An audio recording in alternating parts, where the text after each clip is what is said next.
at this point, shifting security left is probably bordering on cliche, and but that's a good thing, to be honest. So we all know the value of shifting security left, but we also know some of the challenges associated with that. So I'm just going to sort of talk briefly about why this is important from a design point of view. In production and sort of when our system's live and you're maintaining it, going back to what we were talking about with architecture, it's very hard to make architectural changes for something that's running and live. You can't just rip everything out and replace everything typically. So that's a very, very difficult process, a very costly process to have to do from a security perspective.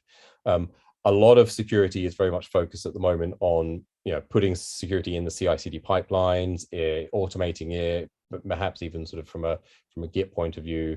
That's awesome. So we're seeing a lot of automation there that's absolutely necessary. But if you've already written the code and if you've already sort of designed and built the building blocks for that application, maybe it's not been deployed yet, but it's still, you've gone through all of that development effort. That's still quite late to be finding some of these issues. So this is the classic space of we've gone through this process, but we've now found a bunch of vulnerabilities in the system. We can't push it to production because of these issues. So it's a lot better than trying to do everything in production, but it still comes with a relatively high cost.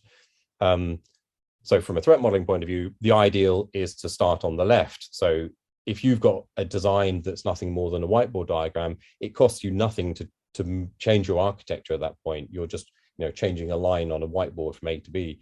So it's very, very cost effective in that sense. You can redesign to your heart's content. You're also proactively identifying requirements at this stage as well. So we need to make sure that this thing from here to here is secure, and we can build that in as a requirement, like a non-functional requirement as we're designing it. The downside here is that typically this process is manual. It often involves, a lot of threat modeling involves getting people into a workshop, bunch of developers, bunch of architects, bunch of security people, and whiteboarding and designing these threat models over a period of hours, possibly even days. So it's not particularly scalable, and it's pretty expensive from a process point of view, not so much from an implementation and fixing point of view.